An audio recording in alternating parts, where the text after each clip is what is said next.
Buenas tardes. Marieta Fernández es catedrática de la Universidad de Granada y una enorme investigadora del Instituto de Investigación Biosanitaria de Granada. Yo tuve suerte de conocerla hace 4 o 5 años, en un curso en Madrid, y bueno, yo creo que fue una charla, unas jornadas muy interesantes. Desde entonces ya la sigo y bueno, forma parte de un equipo, de los 2 equipos que hay en España investigando sobre este tema de los disruptores endocrinos, alteradores hormonales. Me hago un lío de cuál es la mejor definición del estudio que hacéis, ¿no? Entonces, son 2 grupos de investigación muy potentes y que su dedicación fundamentalmente está centrada en la alimentación, en la cosmética, en la ropa que usamos y cómo del uso y del consumo de esos elementos, pues ello tiene repercusiones en nuestra salud. Bueno, yo creo que no vamos a ir directamente a ello. Intervendrá durante más o menos 1 hora, le hemos dicho que puede, ¿verdad?, dar su conocimiento, y después ya daremos un coloquio abierto donde podemos preguntarla y exponer lo que queramos. Sin más, Marieta, hacia adelante. Muy bien. Acércate un poco más. Buenas tardes. ¿Se oye, no? No. Espérate, coge este para evitar problemas. Coge este, sí. Vale. Pues en primer lugar, muchísimas gracias por invitarme. Vengo del sur, entonces venir al norte para mí es un placer, porque me encanta. Ya sé que vosotros estáis hartos de agua, pero yo he salido de Granada diluviando esta mañana, llevábamos como, no sé, 4 meses sin agua, y para mí ha sido una alegría. Y me han dicho que vosotros lleváis 3 meses sin parar de llover, o 1 mes, y he llegado y no llovía. Con lo cual, no sé si el agua la hemos dejado allí. Es un placer venir, y lo que os voy a contar esta tarde forma parte de lo que hacemos en el día a día en mi grupo de investigación. Como ha dicho Floren, yo soy profesora en la universidad, en la Facultad de Medicina, también doy en la Facultad de Nutrición, y todo lo que os voy a presentar lo hacemos en el grupo. Lo que yo voy a decir no lo he hecho yo, somos un grupo grande, multidisciplinar, que estamos pegaditos al hospital. Entonces estamos formados por clínicos, pero también por biólogos, por farmacéuticos, por bioquímicos, por gente de medio ambiente, por nutricionistas. Generalmente son gente a los que captamos, si se le puede llamar así, que se entusiasman con lo que hacemos porque son alumnos en diferentes disciplinas de la universidad, que vienen a trabajar con nosotros a hacer la tesis doctoral.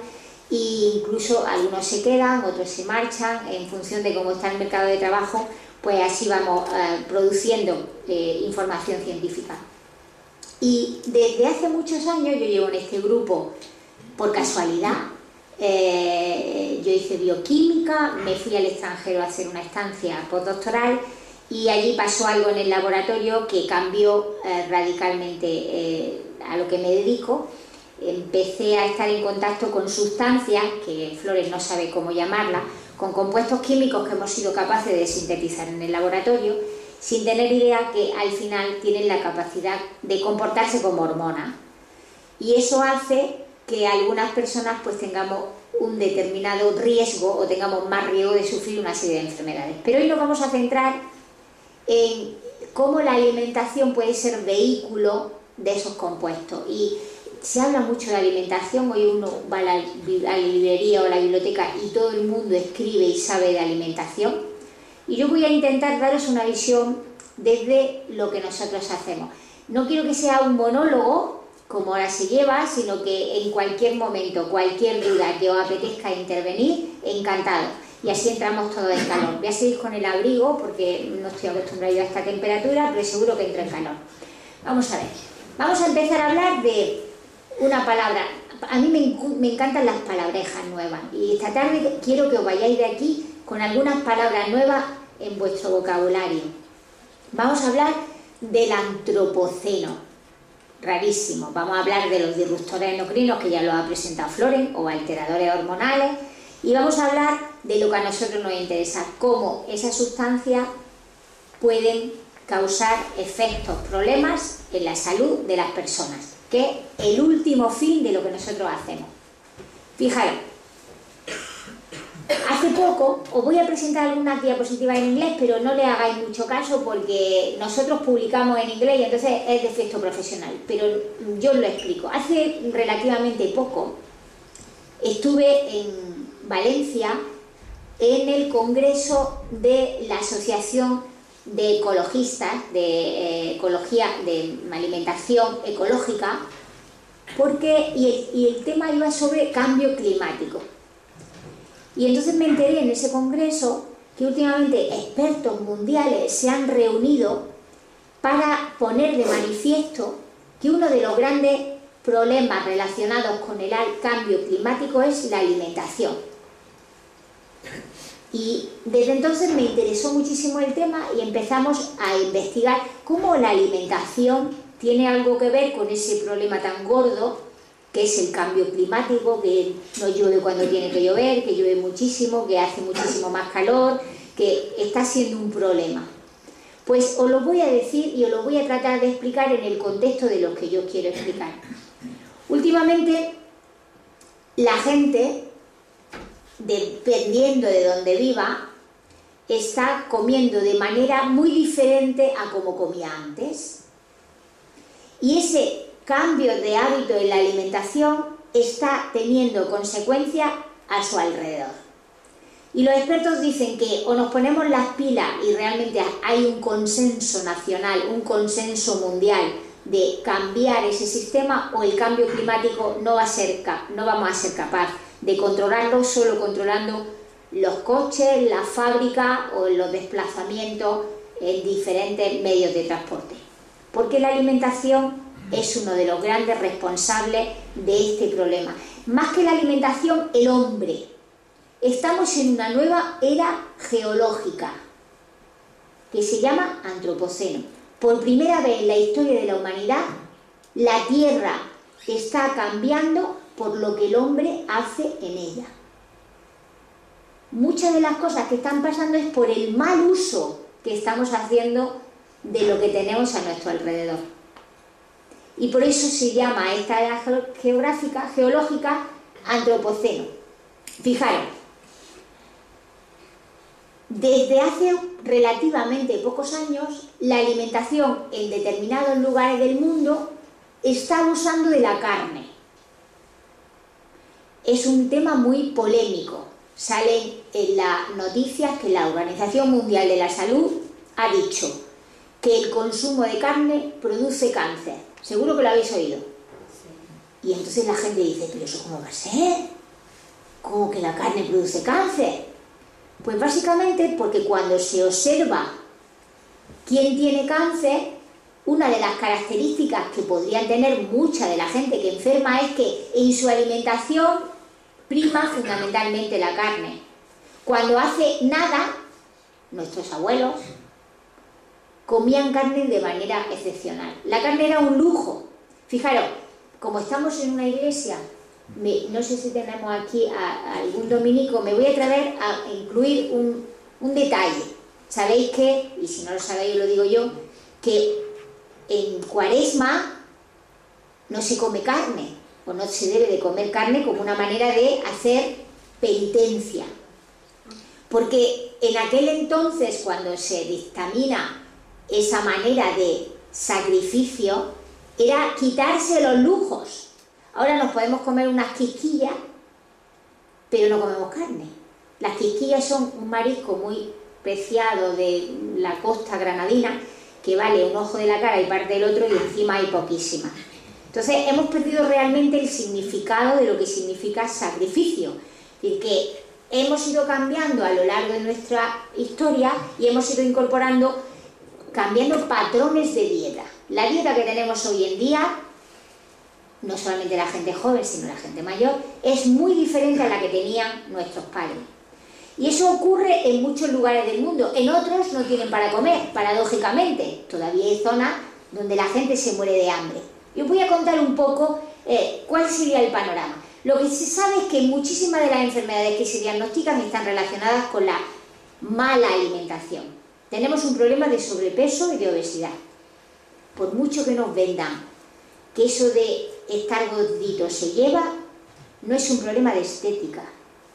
Tener más peso de lo normal es un factor de riesgo para muchas enfermedades cardiovasculares y también para cáncer. Y no solamente la gente tiene más peso del que debería durante la vida adulta, sino que ya en los niños, 1 de cada 3 niños españoles tiene sobrepeso y obesidad. Con lo que significa que vamos a tener más diabéticos, vamos a tener más infartos de miocardio, vamos a tener más enfermedades cardiovasculares, vamos a tener más enfermedades respiratorias, fundamentalmente porque se está con más peso del normal. Y el peso excesivo se debe fundamentalmente, por mucho que nos digan los enfermos, pero si es que a mí el agua me engorda. No.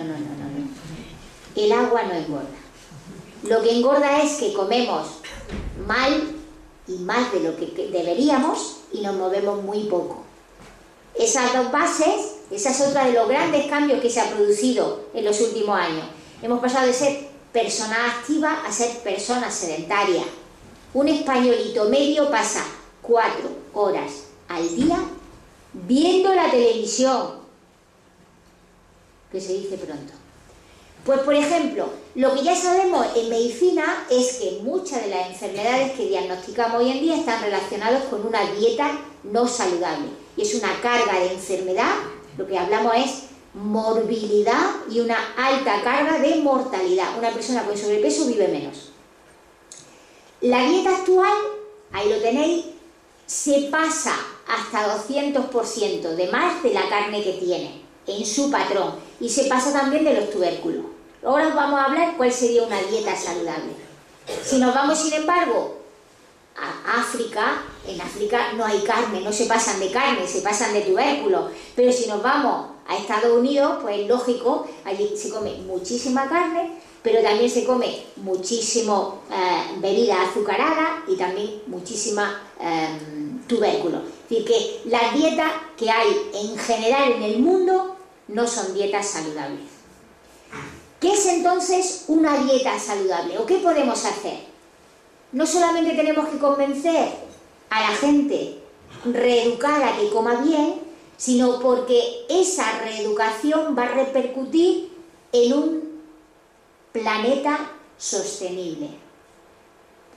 Y eso es lo que dicen los expertos, que es urgente hacer un replanteamiento de cómo se reparten los recursos, basándose en que en el año 2050 va a haber 100 millones de personas.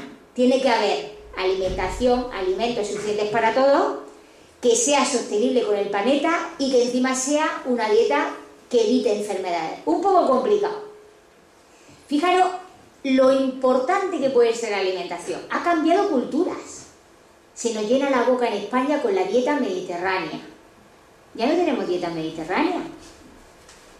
¿Cómo competimos con una hamburguesa de tamaño XXL que vale 2 euros y que si me llevo un amigo encima me sale gratis? ¿Cómo vamos a convencer a una gente que lo saludable es un cocido que yo como por la mañana a fuego lento si estamos como locos que nos tenemos que ir a trabajar? ¿Eso cómo se hace?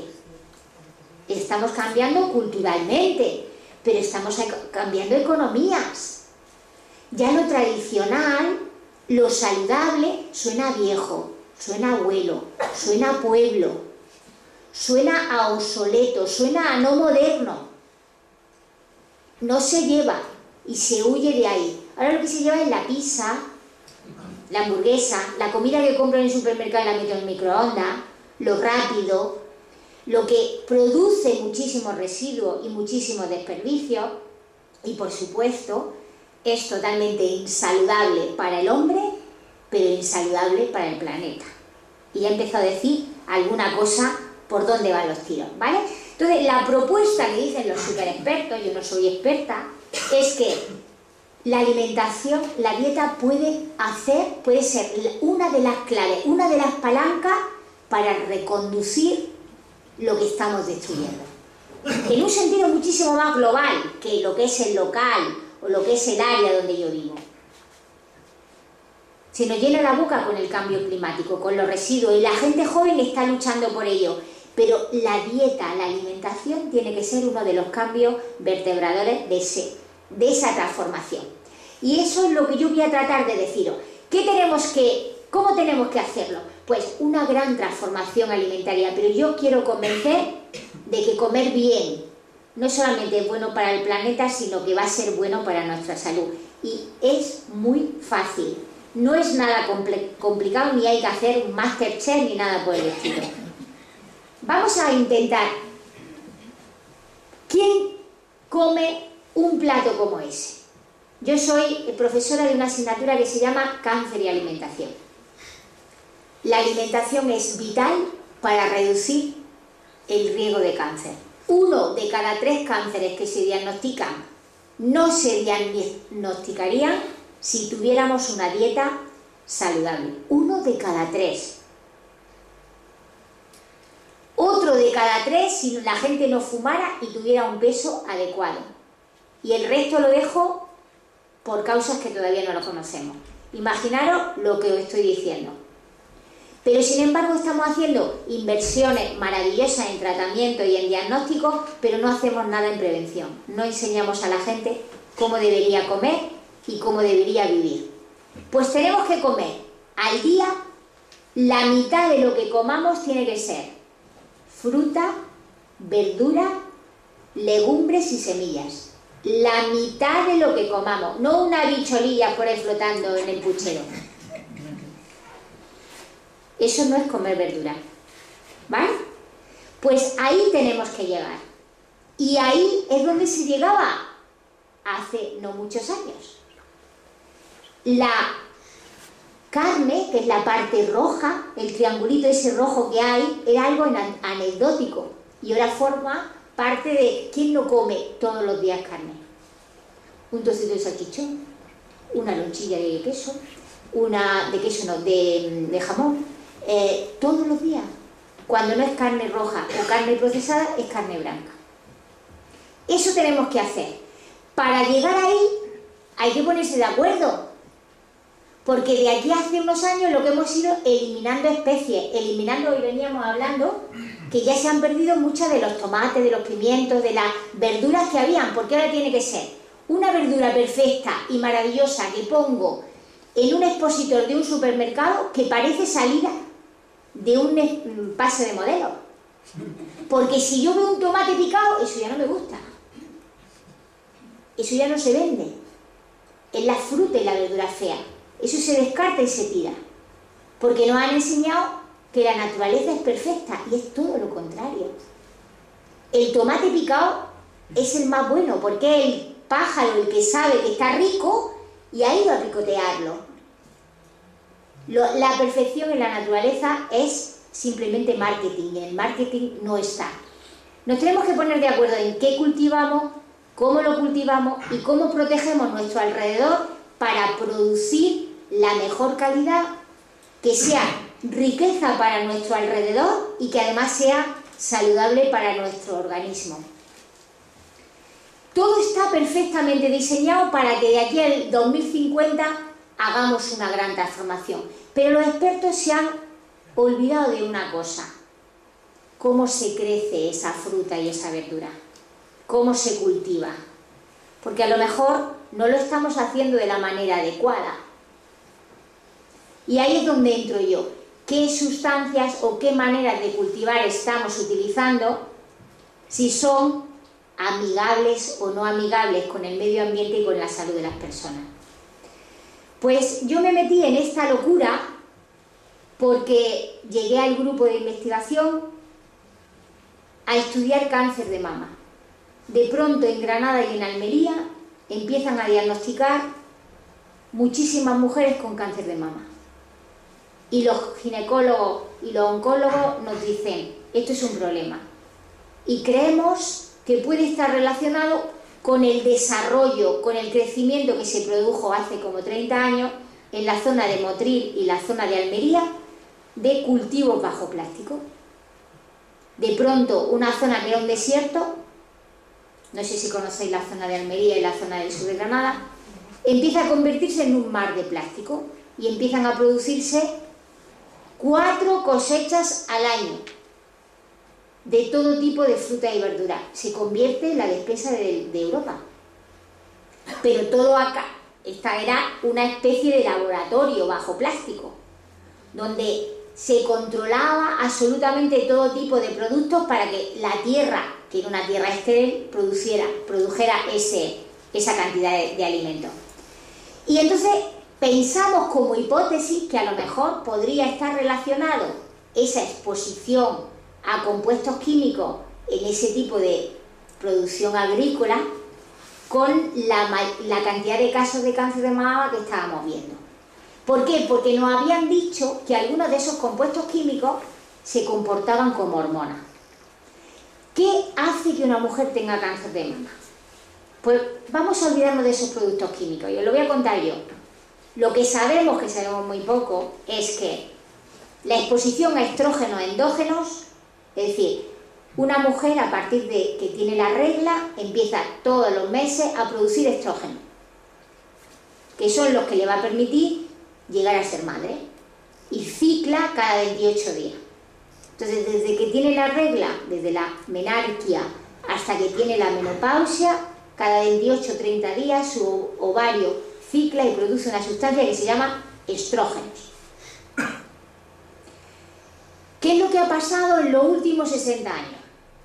Pues que el tiempo de exposición de estrógeno del ovario de la mujer, que llamamos estrógenos endógenos, se ha ampliado, porque cada vez tenemos la regla antes y cada vez tenemos la menopausia más tarde. Luego, si antes el periodo fértil de una mujer era de 25 años, ahora se alarga un poco más. Pero encima, la mujer deja de producir estrógeno cuando se queda preñada. Mi madre tuvo 8 hijos. Yo he tenido 2. Hoy en día la mujer española tiene 1,2 de media. Pero una generación anterior, bueno, ya sabéis esas superfamilias que estaban por ahí, que salían 12, 14, no sé cuántos. Una mujer se preñaba, durante 9 meses no está expuesta a los estrógenos endógenos, pero no solamente que se preña, sino que le da de mamar, mientras que está dando de mamar, si hay estrógenos, pero muy poco, y daba de mamar 1 año, año y medio, o lo que fuera, se quedaba otra vez embarazada, es decir, prácticamente no estaba expuesta a sus estrógenos endógenos.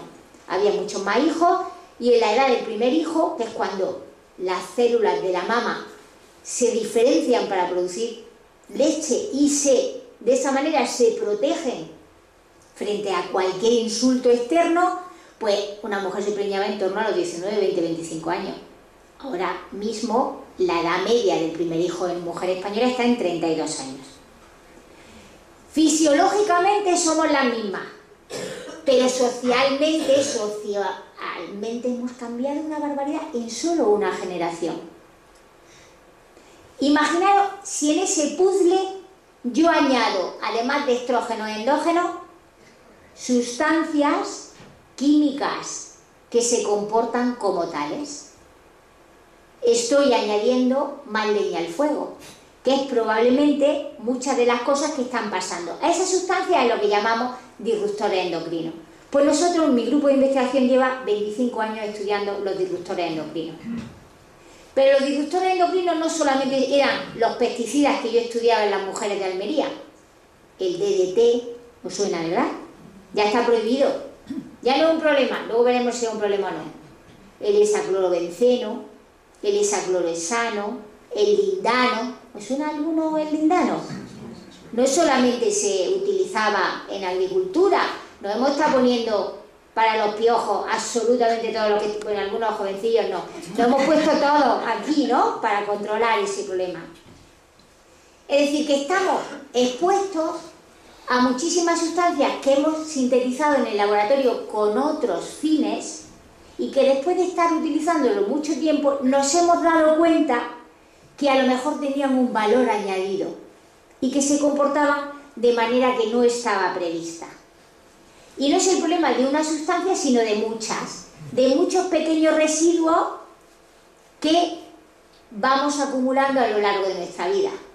Pero la gente me dice, no es un problema, porque son cantidades muy pequeñas. ¡Ojo! Pero no somos un tomate. Los tomates se venden siempre que cumplan con la reglamentación, que consiste que no supone un nivel máximo de residuo permitido. Es decir, que si hortelano o quien sea ha utilizado un pesticida, ese tomate para venderlo no puede tener más pesticida del permitido. Pero fijaros, nosotros nos comemos el tomate, nos comemos la pera, nos comemos la gallina, nos comemos el patito, nos comemos... Es decir, somos el magnífico basurero. Si nos tuvieran que vender, no seríamos vendibles. Porque vamos, superaríamos el residuo máximo permitido, pero absolutamente para todas las cosas. ¿Vale? Porque vamos acumulando. Luego la clave está en ese efecto combinado. Y lo que está claro es que lo que vemos en el hospital, porque estamos pegados en un hospital, es que mucha de esa carga de enfermedad que vemos en el hospital podría prevenirse. Y no tiene ningún sentido que yo, que no sé nada de tomates, venga, aunque ahora me estoy metiendo a cultivarlos ecológicos, tenga que venir yo aquí a la Semana de Ecología a contaros esta historia. El que vende un producto debería de demostrar que no va a producir un efecto deletérea en la gente que lo está consumiendo. Digo yo, porque son los que hacen dinero vendiéndolo, ¿no? Vale, pues que sepáis que el medio ambiente en ese sentido juega un papel muy importante en las enfermedades que diagnosticamos. Y aquí es donde yo empecé. Esa es una foto del Meteosat de la zona de Almería, de la zona del Ejido, una de las zonas más ricas de Andalucía, y era un desierto, ya es mucho más grande. Desde arriba se ve un auténtico mar de plástico. Ahora no solamente tenemos un problema de acumulación de residuos de pesticidas que se han utilizado para cultivar, sino de residuos de plástico, porque esos plásticos hay que renovarlos todos los años, que bien se trituran o se queman y se quedan en el suelo, y también se incorporan a los pececitos del mar, pero también a las cosas que se cultivan, y es otra de las cosas que estamos viendo. Bueno, pues la gente decía, no, el problema son las intoxicaciones agudas, gente que pues se ingiere por accidente o porque se quiere suicidar, o porque, claro, en Almería 40 grados debajo de un plástico. Os voy a contar una anécdota, es que me acabo de acordar. Hacemos un proyecto europeo donde vamos a enseñar a los agricultores prácticas de riesgo laboral, porque es un problema que se metan en el invernadero con unos calzoncillos, unos shorts, y todo lo que están utilizando pues se le queda en la piel y es un problema, y lo inhalan, y hay que decirle que tienen que llevar realmente unas prácticas en condiciones. Entonces los ingleses, que eran ingleses, daneses, alemanes, italianos y españoles, diseñan con una especie de buzo que se tenían que poner, una especie de mascarilla, un gorro, y llegamos nosotros a Almería a decirle a los agricultores que era un problema y que se tenían que poner eso. Vamos, no duraron ni 5 segundos, porque es totalmente imposible una situación de esa comparada con lo que pasa en Inglaterra. Pero es una anécdota, pero son cosas realmente importantes. La exposición de esta gente que está trabajando es una exposición importante, que a mí me importa, pero a mí me importa más los de los que estamos aquí sentados, que no estamos metidos en el invernadero, sino que vamos comprando diariamente y vamos haciendo diariamente pequeñas cosillas. Porque ya se ha tardado de ver si los trabajadores en agricultura tenían más problemas. Cuando hemos ido a buscar información, solamente había de hombres, las mujeres son sus labores, no trabajan nunca en el campo, ni que se sepa, entonces esas no tienen un problema. Y cuando vemos mapas de cáncer en España, lo que vemos es que el cáncer no se distribuye como la lotería. Es decir, no se diagnostica cáncer de la misma manera en todos los sitios. Y eso nos parecía curioso. Vamos a ver, tampoco somos tan diferentes los de Santander y los de Cantabria de los andaluces, aunque algunos insistan en ello, somos iguales. Luego deberíamos de tener los mismos riesgos, deberíamos de enfermar más o menos igual, pero cuando hacemos mapas de enfermedad, fijaros, esto es muy fácil de entender, lo rojo siempre es lo malo, lo verde siempre es lo bueno. No se sabe por qué, pero así se han puesto los colores. Pues esa zona roja, que coincide con una zona de vino muy rico, pues ahí enferma mucho más la gente de cáncer de estómago. Y además muere mucho más la gente de cáncer de estómago. ¿Qué pasa en esa zona? ¿Será el vino? Pues todas estas cosas te dan hipótesis de que debe de ser de un problema no de código genético. Los genes de los cántabros, como he dicho, y de los andaluces son los mismos. Debe ser un problema medioambiental. Y es el medio ambiente entendido de una manera muy holística. Cómo nos relacionamos, cómo vivimos, en qué trabajamos, cómo comemos. Eso es lo importante. Yo a mis alumnos cuando llegan siempre a clase le digo, ¿y tú de dónde eres? Yo soy de Jaén. No, ¿pero de dónde? ¿De qué pueblo? No lo va a conocer usted. No, yo quiero que me digas tu pueblo. ¿Sabéis por qué? Porque el código postal es mucho más importante que el código genético para saber qué le puede pasar a esa persona. Saber de dónde vivimos y qué hacemos y cómo nos relacionamos es importantísimo a la hora de determinar el riesgo de enfermar. Y lo mejor es importantísimo porque muchas de esas cosas, un gran porcentaje de esas cosas, se puede corregir, se puede prevenir. Que es de lo que realmente se trata. No de diagnosticar, que también, pero de intentar no llegar ahí. Pues como yo contaba, los malos antes eran el DDT y los amiguitos. Que yo, como soy bioquímica y me encantan mucho las estructuras químicas, siempre digo que son sustancias que hemos sintetizado en el laboratorio a base de carbono, hidrógeno, y le metíamos una cosilla más, que era un halógeno. Aquí los que hayáis estudiado, hay una cosa que se llama la tabla periódica, y hay una columna que se llaman los halógenos, flúor, cloro, bromo, yodo y astato. Cuando yo les meto uno de esos elementos en una estructura química, hace que ese compuesto perdure, tenga una vida media muy larga. El DDT tiene una vida media de 20 años. Significa que si yo pongo 1 gramo de DDT en el suelo de una tierra en la que estoy cultivando patatas, tienen que pasar 21 años para que ese gramo pase a medio gramo. Y otros 20 años para que ese medio gramo pase a 1/4 de gramo. Con lo cual, por mucho que el BOE, que ese es el BOE que prohíbe la utilización de pesticidas organoclorados, que tenían cloro en su composición, aunque el BOE diga ya no se pueden utilizar, siguen en el medio ambiente. Y se acumulan en la parte grasa de los individuos. Desde que hemos nacido vamos comiendo pequeñísimas cantidades de estos compuestos que se prohibieron en España en el 86. Muchos de los que estamos aquí asentados ya no habíamos nacido. Con lo cual, cuando ustedes van al hospital y yo le digo al cirujano, deme usted un trocillo de grasa, un gramillo, y me voy al laboratorio y lo pincho en el cromatógrafo, sale DDT. Por eso que os he estado explicando. Y eso no se quita. Ahora por mi tierra, en la Alpujarra, hay gente que vende que si uno se va el fin de semana y le dan una friega y lo agitan, pagando un buen dineral, todo solucionado. No. Lo que está en un tejido graso, en una célula, en un adipocito, eso no se quita. Se quita si tenemos poco tejido graso, si tenemos un índice de masa corporal adecuado. Si no acumulamos grasa ni comemos cosas grasas, es la mejor manera de evitarlo. Vale, estos no son los malos. ¿Sabéis por qué los prohibieron?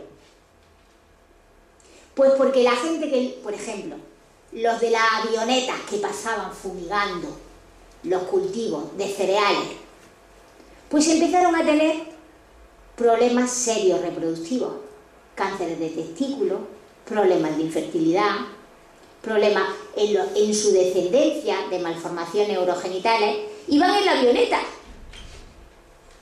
pero eran una exposición laboral importante a esta sustancia. Y entonces, después de estar 40 años utilizándolo, se prohíben porque pueden ser un problema para la salud humana.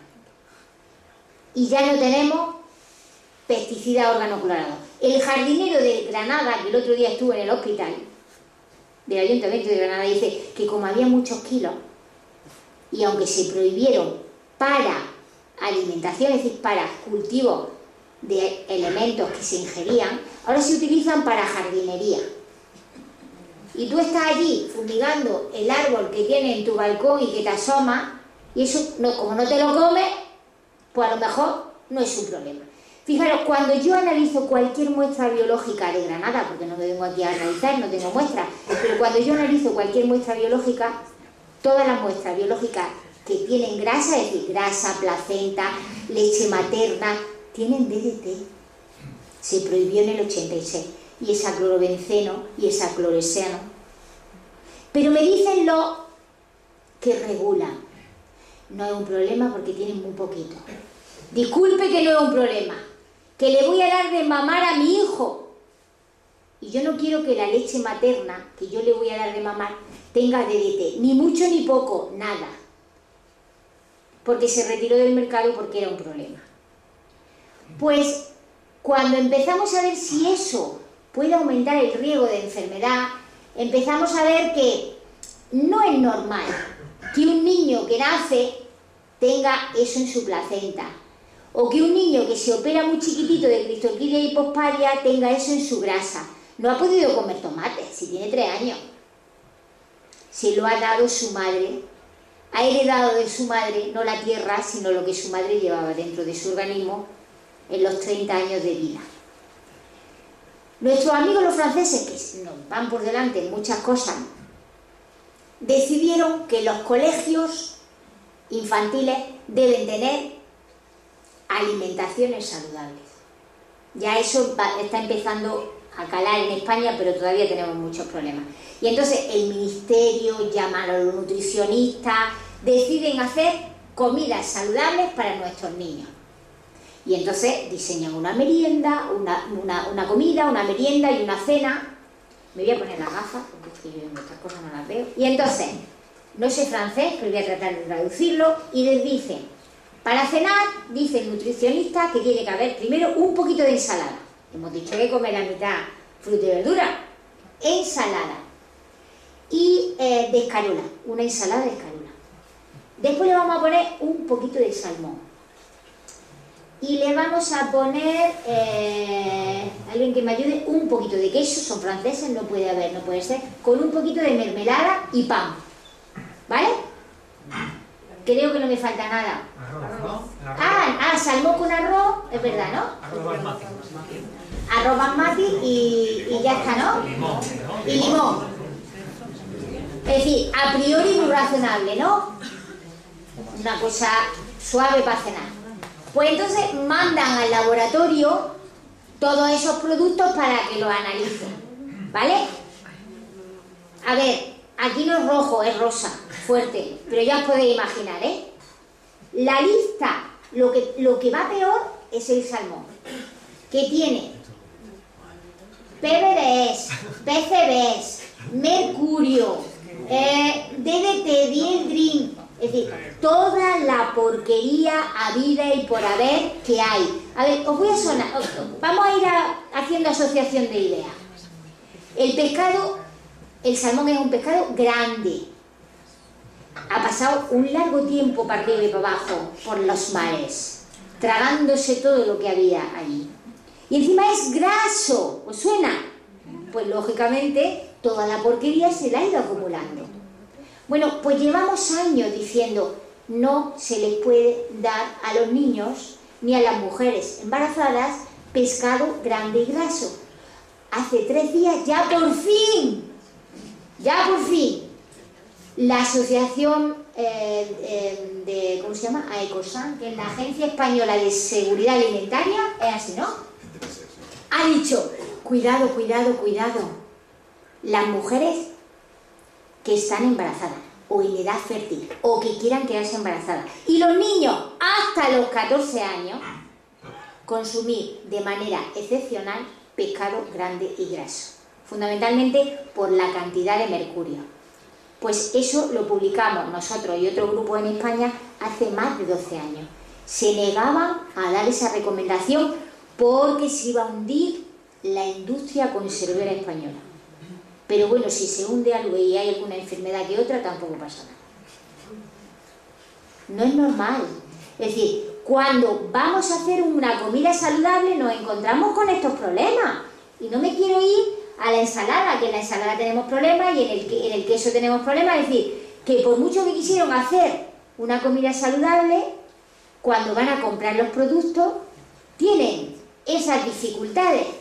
Pues a mí que me gusta tanto el cáncer de mama, porque fue mi tesis doctoral y sigo estudiando el cáncer de mama, cuando una mujer pasa por el quirófano, tenga cáncer o no, ahora hay una supermoda de aumentar o reducir el pecho. No me meto con ello. Pero para mí en general es maravilloso porque yo convenzo a la individua y al médico para que en ese proceso me den un garbancito de grasa. Y yo me voy al laboratorio, que me chifla. Y entonces en ese granito de grasa de enfermas y de sanas encuentro los pesticidas que ya se prohibieron, los que no se han prohibido y toda una serie de sustancias que no deberían de estar ni en la mama de una mujer ni en el organismo de un individuo. Sobre todo si tienen la capacidad de comportarse como hormonas, los dichosos disruptores endocrinos. Porque en el estudio este de Almería, que hicimos Granada-Almería, cáncer de mama, pensando que los pesticidas eran un problema para tener cáncer, efectivamente, las mujeres con cáncer de mama tenían mucha más porquería en su teta que las que no lo tenían. Hicimos un estudio caso-control. Pero fijaros, lo peor de lo peor eran tener estudios universitarios. Profesores de universidad publicando en una revista científica prestigiosa que las universitarias tienen más riesgo de cáncer de mama. A ver, ¿eso por qué?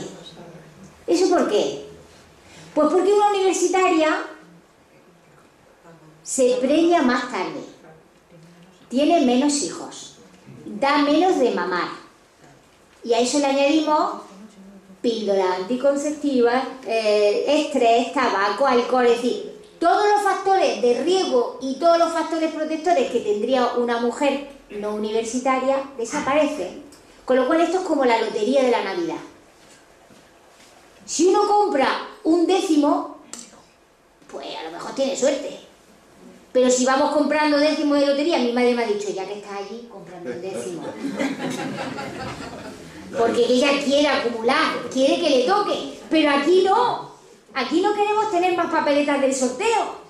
Y eso es lo que pasa, que una universitaria va acumulando papeletas del sorteo. Porque aquí estamos hablando de probabilidad de enfermar. A mí nunca se me olvidará una de mis primeras charlas hablando de cáncer de mama. Y una señora con cáncer sentada en primera fila. Y dice, yo todo lo que usted dice que había que hacer lo he hecho. Y al final he tenido enfermedad. Por mucho que nos cuenten en los telediarios, en los sitios, no sabemos por qué la gente enferma. Todavía no lo sabemos. Ojalá, lo que sabemos es cada vez diagnosticar antes, tratar mejor, pero se nos escapan muchísimas cosas. Nos da vergüenza, no lo decimos, pero es así. Todavía desconocemos mucho. Hay que intentar, por todos los medios, prevenir la enfermedad. Lo hemos hecho en tejido graso. Todas estas gráficas raras son publicaciones nuestras. Lo hemos hecho en muestras de suero, porque claro, en tejido graso tenemos que esperar que pasen por el quirófano, que nos den una muestra. Es mucho más fácil en población general que nos den sangre, y también lo hemos demostrado, que la gente que tiene más porquería en sangre, porquería siempre hablando de estos compuestos, tiene más riesgo de enfermar por cáncer de mama. No es un problema de Granada. Colaboramos con muchos grupos de investigación internacionales. Y esto que hemos probado en Granada, lo hemos probado en Túnez. Vino una chica a hacer una estancia, hemos hecho un estudio de casos y controles de cáncer de mama en Túnez y vuelve a salir más. Las que más residuos de disruptores endocrinos tienen en sus muestras biológicas, tienen en su organismo, tienen más papeletas del sorteo. Y fundamentalmente también tratamos de entender cuáles son los mecanismos biológicos, los marcadores tumorales que hay detrás. Parece ser que interactúan con lo que nos protegería, cargándose esos mecanismos que favorecerían la enfermedad. Pero fijaros, también están detrás de que la gente tenga problemas de obesidad. Seguro, seguro, antes lo he dicho yo en plan guasón, que la gente viene a decirnos que el agua le engorda, pero lo que está claro, y vosotros lo sabréis, hay mucha gente que una vez que ha cogido peso, le cuesta horrores perderlo. No puede, por mucho que haga dietas, por mucho que haga de todo, le cuesta muchísimo. Pues uno de los mecanismos que estamos viendo en el laboratorio es decir, que la acumulación de esos compuestos sintéticos que se comportan como hormonas que tenemos acumulados en nuestra grasa son los que impiden que perdamos esa grasa. Se agarran ahí a la célula y no dejan que seamos capaces de eliminarla. Entonces la gente que ha estado más expuesta a esta serie de compuestos pues tienen más problemas de obesidad, tienen un perfil lipídico, el HDL, el LDL, el colesterol, tienen problemas de colesterol también inadecuado, tienen más diabetes, que es una consecuencia de tener un sobrepeso o una obesidad, lo que se llama síndrome metabólico, que es una serie de factores que al final hacen que uno tenga esa patología, como es la hipertensión, os suena, ¿no? La hiperglucemia, la hipercolesterolemia, esa serie de características de patología es lo que hace ese síndrome en el individuo, pero también que un niño cuando nace tenga más riesgo de tener malformaciones urogenitales. Este es otro de los estudios estrella que hemos hecho nosotros. Cuando vimos el problema de cáncer de mama y que las mujeres en su grasa con más compuestos químicos de síntesis tenían más riesgo de enfermar, quisimos ver si los niños varones que nacían en el hospital nuestro, esa porquería en la placenta podría estar relacionado con que el niño al nacer tuviera cristorquidia, que es no tener los testículos en la bolsa del escroto, o hipospadia, que es tener una malformación en el pene, en lugar de tener solo un orificio de salida, tener dos. Esas son malformaciones urogenitales que luego se relacionan con, cuando uno es adulto, tener o problemas de fertilidad o problemas de cáncer de testículo. Pues también demostramos que las placentas con más DDT, con más lindano, con más hexaclorobenceno, eran en la de los niños que nacían con estas patologías, mientras que la de los niños que nacían sanos tenían menores cantidades de esos contaminantes. Y esos contaminantes llegaban a la placenta fundamentalmente porque la madre se había expuesto a ellos a lo largo de su vida. También estamos viendo que se relacionan con problemas de neurodesarrollo. Todo el mundo sabe que ahora los niños son un problema. Tenemos niños hiperactivos, ¿no? Dicen, bueno, a lo mejor es que son nerviosillos, se mueven mucho, son los videojuegos, están inquietos, pero realmente es un problema. A lo mejor tenemos un sobrediagnóstico de síndrome de hiperactividad, pero lo que está claro es que pequeños, no tenemos que irnos a grandes patologías. Un cáncer es complejísimo, una cristorquidia es complejísima, pero un desvío de la curva de normalidad en el desarrollo conductual de un individuo, de una clase, de una población, hace que los niños vayan más lentos, hace que no se progrese adecuadamente, que no se puedan alcanzar los objetivos, las competencias de una clase. Pues los niños con mayores niveles de estos contaminantes van ligeras, no son tontos, aquí nadie es tonto, pero pequeños decrementos en el índice de inteligencia, que nos estamos moviendo en 100, pero pasamos a 95, a 96, hace que las cosas no terminen de funcionar de la manera que deberían estar funcionando. Pero ya no son los pesticidas organoclorados un problema, porque ya están prohibidos. Ahora tenemos los organofosforados, que no son un problema porque se mean a las 4 horas. ¿Sí? Se mean. A ver, nosotros nos comemos un tomate con un carbamato, un piretroide o un organofosforado y eso lo metabolizamos porque ahora ya no tenemos el halógeno, ya no tienen una media vida larga, ya lo metabolizamos rápidamente, nuestro riñón y nuestro hígado funcionan perfectamente y a las 4 o 5 horas de haberlo ingerido lo expulsamos metabolizado. Ese es el argumento.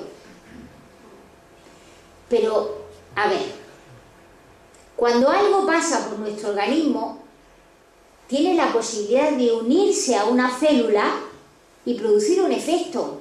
¿O es que para encender una luz tenemos que estar con el dedo pegado en el interruptor para que se enciende? No, ¿verdad? Simplemente le damos al interruptor y la luz sale. Pues igual funcionan las cosas en nuestro organismo. Una vez que entra un elemento extraño, tiene la capacidad de unirse a lo que tenga que unirse y producir un efecto. No tenemos mucha información todavía de pesticidas organofosforados en nuestro laboratorio. Estamos en ello. Pero os voy a dar unos datos. Dicen que ya la agricultura de la química ya no es un problema en España, que ya estamos en la biológica. Eso dicen, no lo sé, algunos. Os voy a enseñar algunos datos. Esto dice la Unión Europea, no es mío. En el año 2000, las ventas de pesticidas organofosforados entre el 2011 y el 2014, esto es lo que de los países europeos, España estuvo en el primer lugar, con 78.818 toneladas compradas, vendidas. Bueno, pero eso fue en el 2014, vamos a ver qué pasa después. 2016, seguimos exactamente igual. Millones de kilos. ¿Os habéis quedado con el número? A mí es que me gusta mucho decirlo. 78.800. Pero si ya estamos en la química biológica, ¿no? Esta, ¿no? A ver, dice la ESA que los pesticidas no persistentes, los organofosforados, vienen fundamentalmente por la fruta, por las verduras frescas, legumbres, cereales, y yo estoy diciendo que lo que hay que comer al día, como mínimo la mitad de eso. También va a venir en el agua de bebida, porque como sobreutilizamos este tipo de compuestos, estamos saturando los acuíferos y los ríos, y al final viene. Estamos arriba de la cadena trófica e ingerimos absolutamente todo. Esto es como un boomerang. Tú lo pones y en algún momento vuelve. Pero cuando analizamos la fruta y la verdura europea, dice, solo 1 de cada 3 verduras presenta residuos. Y solo 4 de cada 100 exceden los límites máximos permitidos. Como están todos por debajo de los máximos permitidos, esto no es un problema. Claro, para vender el tomate, pero no para ir acumulando a lo largo de tu vida el límite máximo permitido de uno, de otro, de otro, de otro, cuando un individuo llega a los 32 años a París. A lo mejor tendríamos que hacer las cuentas de otra manera, ¿no? Y el problema está en algunas. Si quitamos la grosella, el pomelo, las pasas, la mora y la no sé cuánto, ya estamos, cuidado. Y además esto es en la Unión Europea, lo que dice la ESA. Pero aquí también uno puede pedir al Ministerio cuáles son los datos. Y lo han hecho Ecologistas de Nación. Y ya sabemos que muchos de los productos que se venden no se podrían vender en Alemania. De hecho, cuando a veces llevan pepino, se quedan en la frontera. Porque sobrepasamos el límite máximo permitido. Pero insisto, no deberíamos de legislar en base a límites máximos permitidos, porque legislamos en base a compuestos únicos. Cuando nosotros analizamos la grasa de un individuo, no tenemos un compuesto único, tenemos miles de compuestos que se comportan como hermanos y que pueden relacionarse con efectos adversos en la salud de las personas, y eso no puede permitirse. Y de alguna manera tenemos que ir contra eso. Y por si fuera poco, este señor Calvo, enseñando lo maravilloso que es la fruta y que es la verdura, porque también dice como yo que hay que comer fruta y verdura, y que es el director de la Agencia Española de Seguridad Alimentaria, tiene la desfachatez de decir que lo orgánico no es ni más seguro ni más nutritivo. Espero que no tenga que pasar por el hospital con algún problema serio, porque realmente hay que tener mucha caradura para decir eso. Son muchos los datos que hay ahora mismo, científicos de calidad, para no poder poner, eso ha salido en el periódico del País en primera plana. Una persona de esa relevancia no puede decir ese tipo de información, porque ¿cómo se rebaten esas cosas? Con artículos científicos, que como nosotros hablamos, con método científico. Nuestro país vecino han cogido una corte, es decir, individuos que tienen como base nutricional alimentos ecológicos. Y han hecho y lo han seguido en el tiempo, ¿vale? En una corte prospectiva que se llama Nutrinest Santé. Y han visto que aquellos individuos que tienen como base esa alimentación tienen un 60% menos de riesgo de padecer cáncer a lo largo de su vida, especialmente cáncer de mama, cáncer de próstata, cáncer de piel, cáncer colorectal o linfoma no Hodgkin, además de otros linfomas. Y que por cada incremento, es decir, por cada punto más que su dieta sea una dieta ecológica, menos papeletas del sorteo de Navidad. Y eso son personas humanas que ya llevan, esto no se trata de ir como ecológico y mañana no, se trata de llevar un estilo de vida saludable, donde fundamentalmente comamos alimentos que tengan el menor tipo de residuos de los que yo he hablado. Y si los residuos son un problema, ahora se ha puesto de moda el plástico. Todo el mundo sabe que los mares están llenos de plástico, porque si es absurdo utilizar un plástico, por ejemplo, en una cocina, mucho más absurdo es vender una naranja metida en una caja de plástico.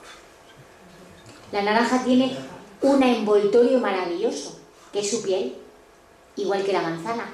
Pues hemos llegado a este absurdo. Esto es un absurdo.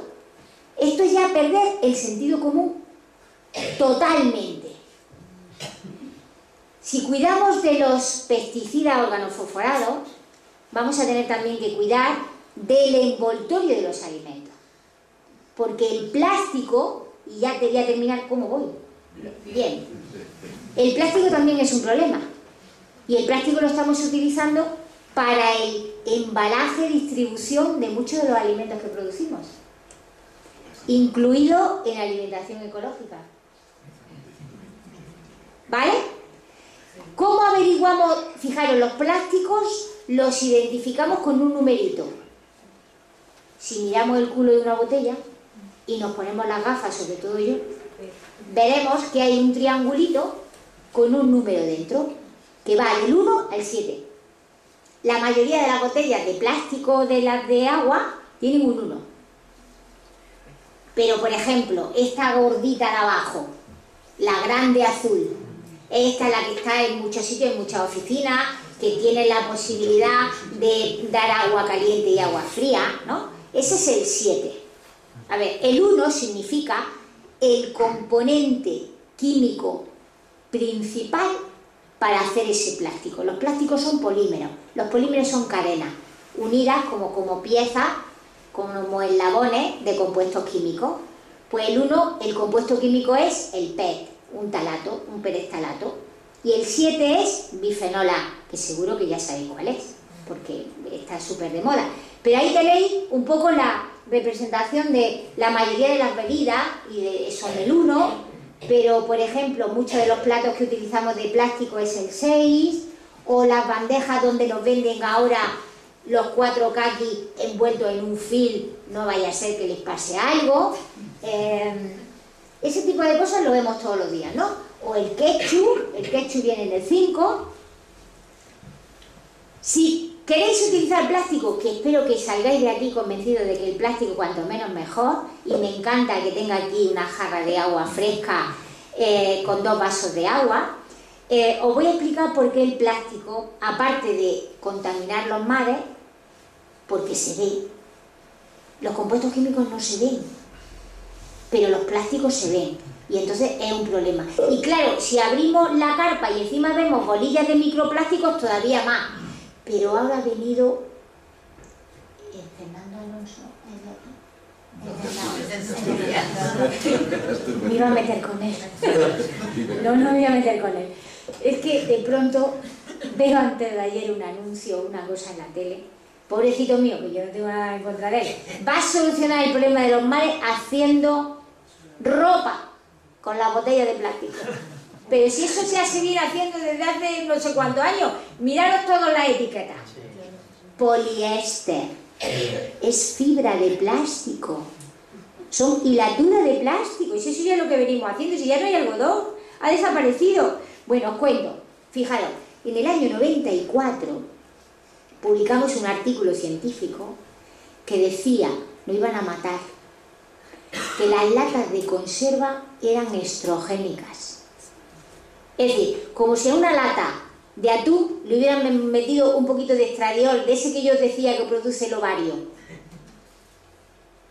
¿Y sabéis por qué? Por esa capita blanca que llevaba dentro la lata, que ya no es blanca, ahora la ponen transparente para que no nos asustemos, pero sigue ahí. Eso es un polímero, una resina epoxi hecha a base de bisfenol A. En el año 38, en un laboratorio de un pueblo alemán, dos químicos maravillosos, Dodd y Lawson, sintetizaron por primera vez en la historia 5 compuestos químicos nuevos que tenían propiedades estrogénicas de manera sintética. Uno de ellos era el dietiletilvestrol, que se utilizó en farmacología porque era el más potente. Y en segundo lugar el bifenol A. Por ese gran invento a estos dos tipos les dieron el premio Nobel de Química. El dietiletilvestrol, que fue uno de los 5, el más potente que sintetizó, se empezó a emplear en farmacología para evitar los abortos de las mujeres que tenían tendencia a abortar. Y después de 30 años, cuando la hija de las mujeres que tomaron dietiletilvestrol en la primera semana de gestación para no abortar, desarrollaron un cáncer que no se había diagnosticado en la vida. Un cáncer de vagina de células claras. 40 años después de que se pusieran en el mercado y que sus madres lo utilizaran mientras estaban embarazadas, lo tuvieron que retirar del mercado porque descubrieron que tenían esos efectos. Fijaros lo que tiene que pasar para demostrar una cosa. Pues el segundo menos potente, que no se utilizó en farmacología, ahora se utiliza para hacer el policarbonato y las resinas epoxi. Esas que están dentro de las latas y que en condiciones de temperatura y de pH, parte de esos eslabones de bifenol A pasan al alimento y nos lo vamos comiendo cuando nos vamos comiendo la lata. Ya hay latas sin bifenol A. El bifenol A en inglés es BPA, porque viene de ese. Ahí está el contenido de bifenol A según la lata. Pero se nos ocurre, dijimos, bueno, vamos a ir a comprar al supermercado todas las marcas de agua que hay y a ser posible las que tengan también en cristal. Nos daba igual la marca y no lo íbamos a decir. Tenemos allí el agua de Lanjarón, imaginaros. Pues compramos de todas las marcas, 27 marcas. Nos fuimos al laboratorio, las extraemos y se las ponemos a unas células que tenemos en el laboratorio que para crecer, son células de cáncer de mama, necesitan estradiol. Si no le pones estradiol, no crecen. Entonces cogíamos el agua, la extraíamos, se la echábamos a la célula sin estradiol y vemos que la célula prolifera. Y llamamos a la industria que hace las bolitas de PET, que está en Algeciras. Y le decimos, mirad, nos preocupa mucho este tema, ¿por qué no nos mandáis unas bolitas de PET? Que es que están creciendo las células. Y a priori no tenían por qué. Nos mandan las bolitas, las ponemos en la célula y la célula no crece. Y les decimos, bueno, mandarnos entonces los chupones, porque ellos hacen con una especie de chupones que luego le meten presión para hacer la botella. No, es que los chupones son una subcontrata que nosotros les mandamos los PET y ellos le ponen otra serie de aditivos para la flexibilidad, el color, lo que quieran. Bueno, decirnos los aditivos, no, eso es patente. Aquí solo estamos obligados al 1, 2, 3 decir el compuesto principal.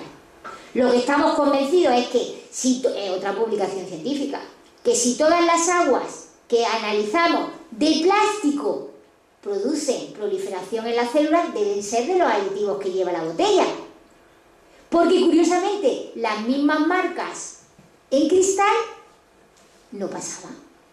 Luego, de ahí tendrá que venir. No sabemos de dónde viene porque no lo hemos podido analizar. Pero fijaros, de los aditivos. Pero fijaros, antes de llegar ahí, fijaros una cosa que os quiero contar. nos han convencido que hay que hidratarse, porque eso es muy bueno para la salud. Y ahora vamos todos con la botellita de plástico por el mundo, llenando los ríos y los mares con botellas que no se reciclan, pero nosotros nos estamos hidratando. Y además es que el agua del grifo, eso está malísimo. Y eso tiene cal, y eso tiene de todo. Pero ¿no os dais cuenta que todos los meses pagamos un recibo de agua?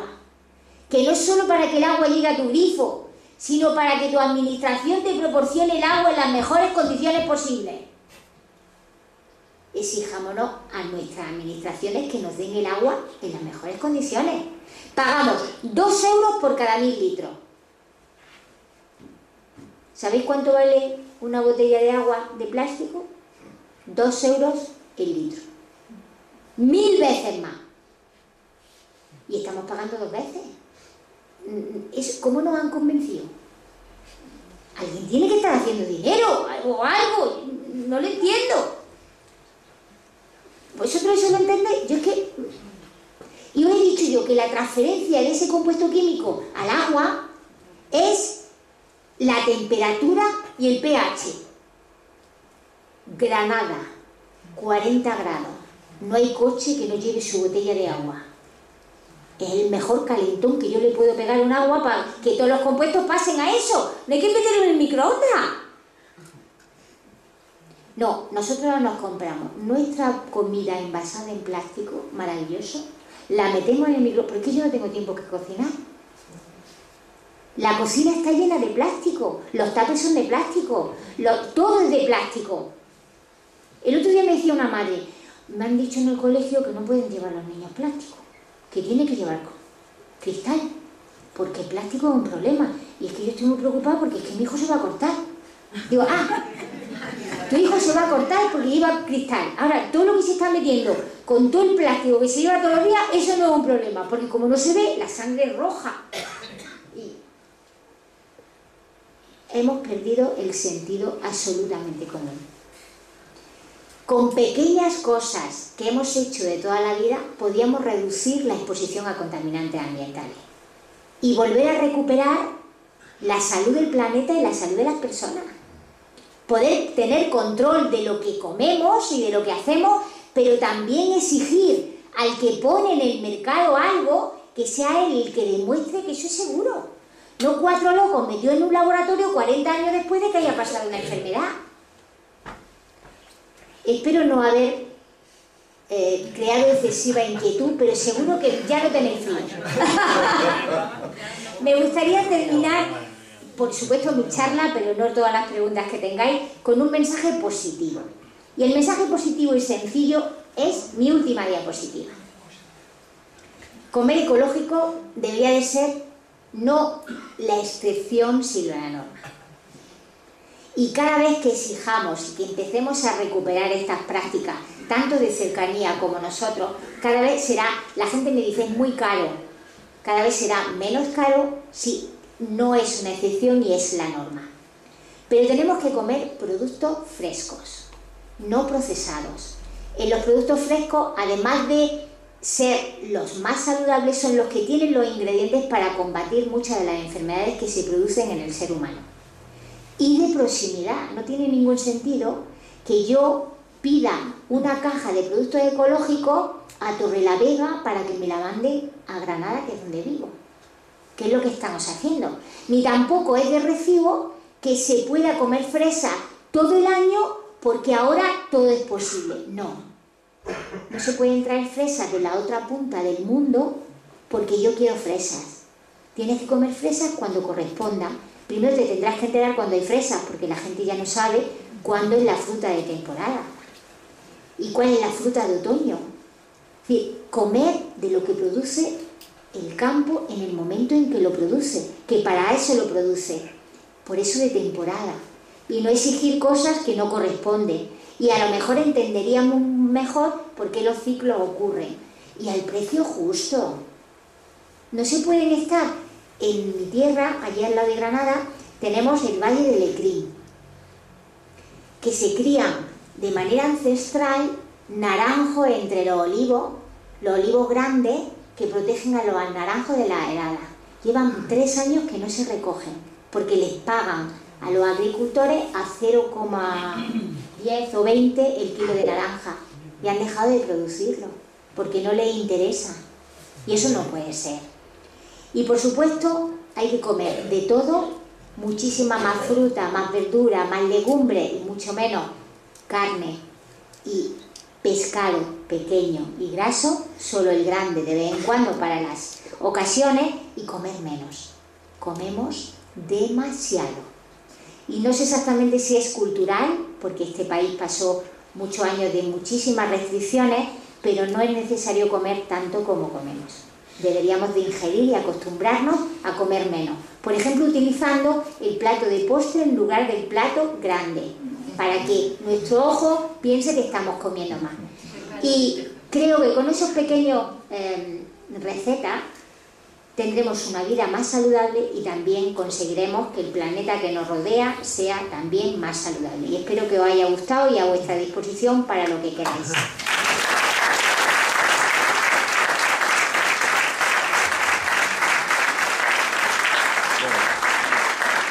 A ver si.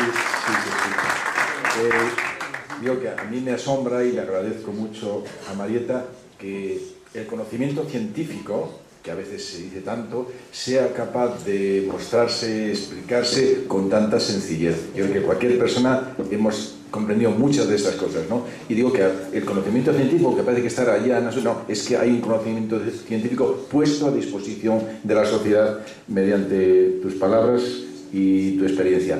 Entonces, a partir de ahora, muchas gracias, Marieta, y, bueno, preguntar lo que queráis y os contestará. Venga.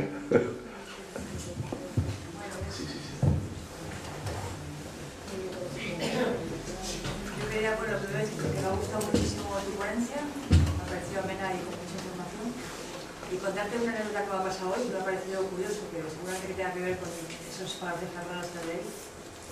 A mí me gusta mucho la fruta, pero la manzana no suelo comerla. Porque no me gusta mucho compartirla y tal, voy un poco cómodo. Pero compré una manzana hoy y me ha llamado la atención que la partí a la mitad, comí por la mañana para desayunar, después dejé como para aperitivo y no la comí, lo he comido por la tarde y veo que no se oxida. Cuando me acuerdo que de cría, ¿sabes? El óxido salía, qué sé yo, a los 20 minutos quizás. ¿Tendrá que ver con todo esto? Yo hago, me parece súper oportuna el comentario. Hago un trabajo con los alumnos de cáncer y alimentación, que son alumnos del grado de nutrición. Compramos a principio del curso una barra de jamón de york, de las que venden, y la ponemos en el frigorífico. Todos se compran una barra. Yo llevo, creo que en mi casa hay una desde hace 4 años, y está incorrupta, como los huesos esos de los santos.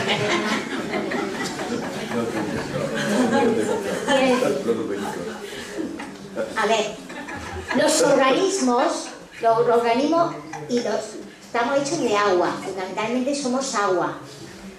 Cuando hay agua hay crecimiento bacteriano, es decir, las cosas empiezan a aparecer hongos, empiezan a aparecer bichitos, porque crecen en los medios aguosos.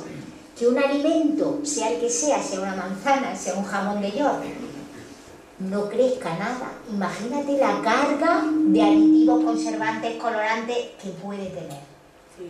Eso no es normal. Hombre, es normal si quiero que permanezca en el mercado y que tenga el mayor rendimiento posible. Pero es que todo está basado en el rendimiento y en la producción económica. No puede ser eso así, porque nos estamos cargando los individuos y nos estamos cargando el planeta. Cuando uno compra un producto ecológico, y eso hay gente mucho más experta que trabaja con productos frescos, y un producto ecológico puesto de esa manera termina oxidándose, termina estropeándose si lo deja por unos pocos días, porque no tiene toda esa carga química que pueden llevar otros productos. Ahí tú mismo lo has observado. Sí, es cuestión de observar, si la ciencia se basa en eso, en observar.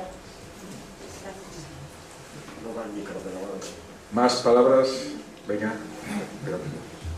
Te quería preguntar, que como tú eres química o bioquímica, ¿cómo es posible que todas estas cosas que se han hecho de los pesticidas, los herbicidas, todo eso, no se supone que primero, antes de ponerlos en los alimentos y las demás cosas, tienen que pasar por los laboratorios, tienen que pasar por las ratas y todo esto?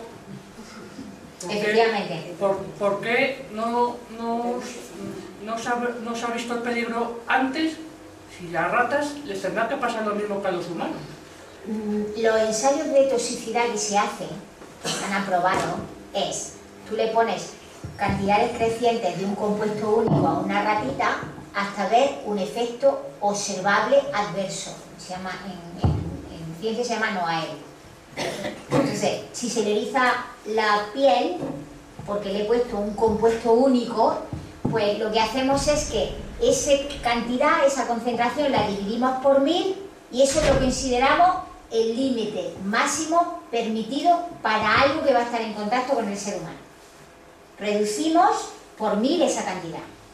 El problema es que seguimos regulando con compuestos únicos, cuando yo te estoy diciendo que nosotros somos un conjunto de muchos residuos únicos. Y en segundo lugar, la mayoría de las enfermedades no aparecen en el momento de la exposición. Yo lo ingiero y yo no tengo ningún problema.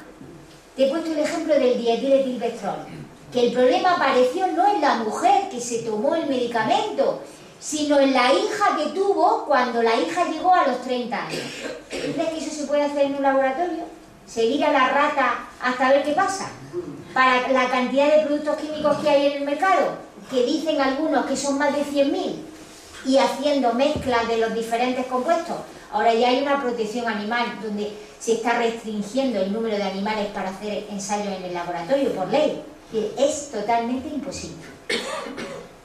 Pero ¿cómo tendríamos que hacerlo? Pues los que ponen el beneficio porque van a hacer un producto químico y lo van a vender, que sean ellos los que lo demuestren. Pero ¿no se supone que muchas empresas que comercializan productos de ese tipo saben perfectamente, como el tabaco, que son productos que son tóxicos y dañinos, pero como dices tú, como tienen leyes de propiedad intelectual, no dan a conocer saben que son tóxicos? Yo ahí no puedo, yo tengo que contestar de lo que sé. Voy a considerar que no son malvados, pero quiero decir. Sí. Que al final de la charla dijiste que habíamos perdido el sentido común, y yo pienso que no hemos perdido el sentido común. Yo es que, a ver, por mi trabajo tengo que leer los datos, algunos de los que has puesto tú ahí, de resultados de la Ecosan, de la EFSA, de análisis, donde sí dicen que detectan residuos, pero dentro de los límites. Ponen también resultados de alimentos ecológicos, siempre aparece también alguna traza o alguno que incumple. Y por un lado leo eso, que claro, son las autoridades que nosotros consideramos que están ahí para protegernos de todo esto que tú dices. Por otro lado leo cosas tuyas y de Nicolás Olea y eso, y claro, es que como consumidores o te metes mucho ahí a fondo o es que te vuelven loco, y al final lo normal es que confiemos eso en la EFSA, en la Ecosan. Por otro lado, he leído algunas veces alguna declaración tuya, creo, diciendo pues que claro, lo que pensamos es que la EFSA y la Ecosan se fían de estudiosos, de investigadores como vosotros. Yo, que tengo tendencia a la teoría conspiranoica, pero me intento autolimitar todo lo que puedo, quisiera así si nos podías contar un poco qué pasa, qué relación tenéis vosotros eso con la EFSA, con la Ecosan, ¿os hacen caso? ¿Es una lucha de poderes? Por un lado tiráis vosotros de la cuerda y por otro tiran otros que igual nos dices quién son. Mira, es muy decepcionante nuestra experiencia con las autoridades, muy decepcionante, tanto con las nacionales como las europeas. Llevamos trabajando en Europa, pues creo que el primer proyecto europeo que tuvimos es del 98. Y yo he estado en la EFSA, porque además me postulé como para ser asesor, añadiendo los datos que nosotros producíamos. Y está controlada absolutamente por el lobby químico, está totalmente controlada. Cuando se ponen encima de la mesa artículos científicos, esa selecciona los que le gustan y los que no le gustan. Para publicar un artículo científico, en nuestro caso, se lo mandan a expertos que se llama revisión por pares, que nosotros no conocemos. Ellos deciden si lo hemos hecho bien o no, nos hacen una serie de preguntas, es decir, que no es tan fácil publicar, y son artículos que siguen absolutamente todo el rigor y donde ponemos desde cómo hemos hecho la pipeta hasta cómo hemos hecho la inyección en el cromatógrafo. Pues aún así, nuestros artículos no se consideran en las evaluaciones de la ESA. Y por ejemplo, en el tema ese de que has dicho de que los productos ecológicos tienen trazas de residuos, pero si uno compara la cantidad de residuos que tiene un producto ecológico con la cantidad de residuos que tiene un producto convencional, es que no hay color. Claro, por eso digo que es que los informes en realidad son perversos, porque o lo lees poniéndote las gafas de discriminar mucho, o hasta en los pequeños titulares destacan que sí, que hay residuos en los convencionales, pero también destacan que los hay en los ecológicos. Luego cuando escarbas ves que claro, no son comparables, pero vamos, que no son inocentes. Pero claro, como ciudadano, al final no es que pierdas el sentido común, es que te fías eso de la ESA, de Ecosan, del mapa, pero es que no te queda otra. A mí me parece, lo que me parece muy curioso, por ejemplo, son otros datos que la ESA no los pone ni la Ecosan los pone. Estamos proporcionando en la gran parte de la producción ecológica que produce España, que es el país que más produce, lo compra Europa. Es decir, los europeos son los que están consumiendo los productos que nosotros estamos produciendo. Los productos ecológicos, me refiero. Será por algo, ¿no? Digo yo. ¿Por qué? Ya sé que tienen más poder adquisitivo, pero ¿por qué se va a esos productos? A lo mejor es que es de moda, no es de moda. Yo no sé si es moda. Yo lo único que me baso es que cuando yo veo a un individuo que tiene una carga química de porquería en su organismo, tiene más riesgo de enfermar. Y eso viene de productos que lo utilizan. No sé si del tomate, de la pera o de donde sea, pero lo que está claro es que la gente con mayor carga química, en todas las enfermedades hormonales que estudio en el laboratorio, que estoy en la Facultad de Medicina y en el Hospital Universitario de San Cecilio, significa que tienen más riesgo de tener enfermedad. Mientras que no puedo decirle a mi hija que se preñe, porque cuanto antes tenga el hijo, menos va a tener riesgo de cáncer de mama, si le puedo decir que la carga química que tiene la alimentación se la puede ahorrar. Entonces puedo actuar de una manera mientras que no puedo actuar de la otra. Yo hago lo que veo, porque ya tengo datos como para eliminar plástico de mi casa, como para eliminar latas, como para tener una alimentación lo más saludable posible, porque pienso que de esa manera estoy contribuyendo a tener más probabilidad de que no nos toque la lotería. Aún así no tengo la certeza de que no vaya a ocurrir. Sí, yo estoy de acuerdo contigo, yo también compro productos ecológicos. Lo que digo es que como sociedad es muy difícil que cambiemos si autoridades eso, como la ESA, como Ecosan, nos están haciendo el juego sucio. Cada vez tenemos más fuerza, cada vez tenemos más fuerza. Y las autoridades al final se mueven en función de cómo empuja la gente. No podemos tener nosotros toda la carga de la decisión, pero sí que podemos tener la suficientemente fuerza como para decir, ya está bien. No es de recibo que hayan tomado la decisión del mercurio cuando en el 2009 ya les dijimos que los niños españoles tienen unos niveles de mercurio en sangre que no son de recibo y que se relacionan directamente con la ingesta de pescado, de su madre y de él. Los niños que no comen pescado grande y graso tienen menos niveles de mercurio. Entonces, si lo tenemos claro, si es que el huevo y la gallina, ¿qué más están esperando? Que es neurotóxico totalmente probado. Porque los directores endocrinos todavía no se lo creen. Todavía están esperando a decidir. Y en la ESA llevo 5 años presionando a la comisión por parte del Parlamento que tomemos una decisión y no se regula.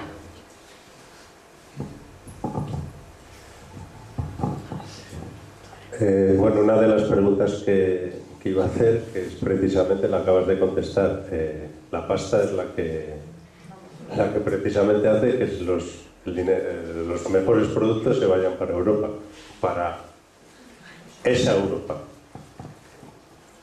Otra cosa que te quería comentar era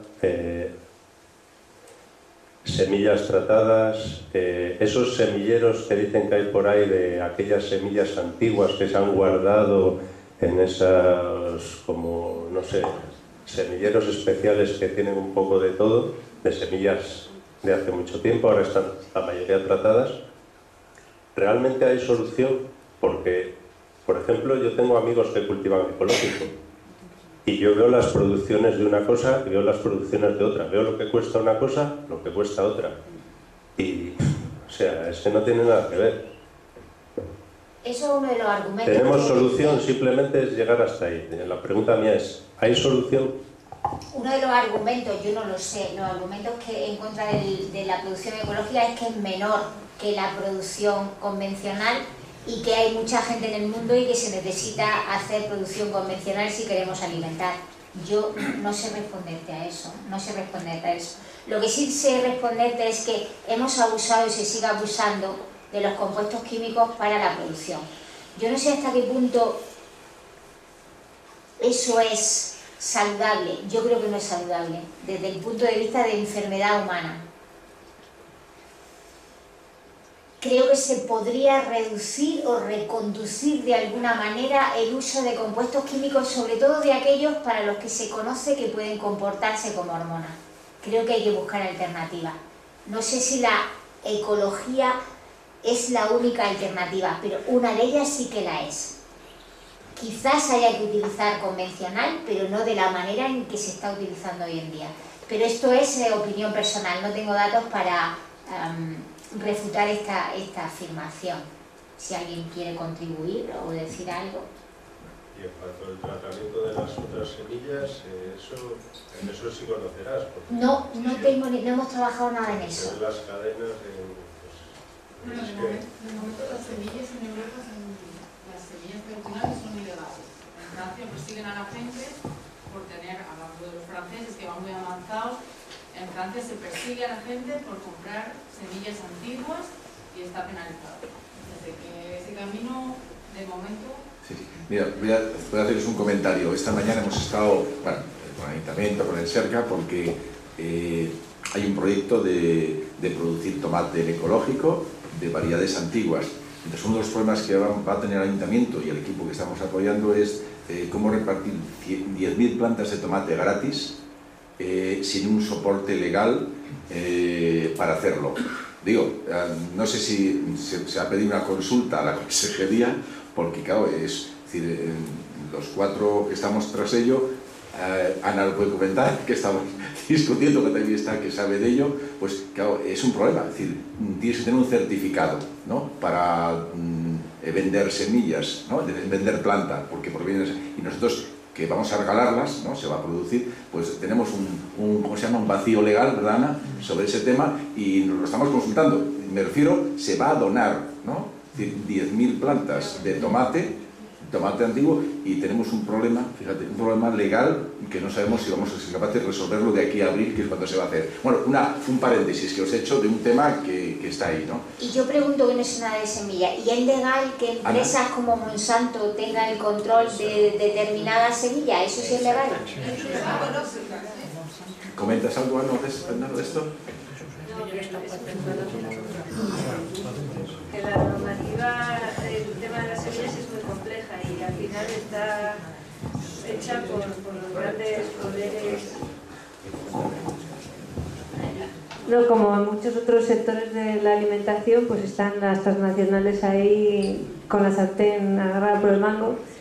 Y en el tema de la legislación, pues sí ha habido directivas europeas y transpuestas a la Ley Nacional de Semillas, pero bueno, que al final vienen a estar condicionadas por los grandes poderes económicos, ¿no? Entonces se permiten muchas cosas siempre que esté controlado por ahí, y se puede patentar, se puede hacer barbaridades, pero si un agricultor quiere intercambiar semillas, pues tiene que ser trapicheo y ya venderlas, pues está muchísimo...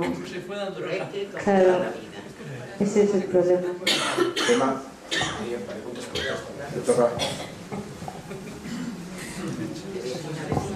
Bueno, esto igual se sale un poquito del tema, pero estáis hablando de compuestos químicos y de la acumulación en el organismo, y me pregunto si hay algún estudio hecho sobre la contaminación atmosférica y la incidencia de cáncer y cómo una cosa juega con la otra, digamos.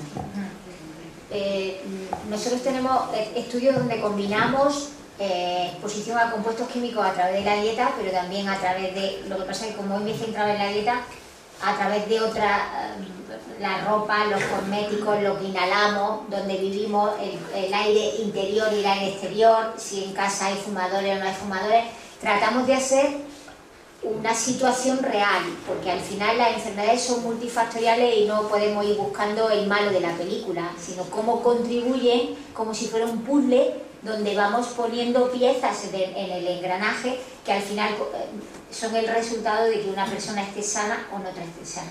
Y luego otra cosa importantísima es que no es lo mismo exponerse en los primeros meses de desarrollo de un individuo que nosotros que ya somos adultos al ingerir esa serie de sustancias o al inhalar contaminación atmosférica. Eso también es lo que determina que al final seamos más susceptibles unos que otros al desarrollar la enfermedad.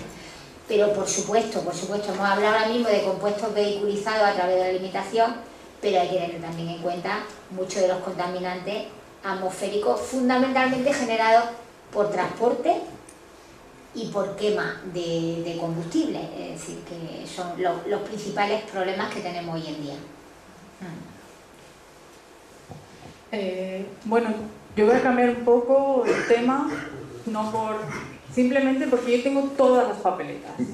O sea, estudios superiores, exposición en el laboratorio como doctora a compuestos cancerígenos, mutagénicos y que afectan al feto, yo lo tengo todo. Y entonces digo, bueno, ¿qué puedo hacer para intentar al menos quitar una? Vamos a decir una.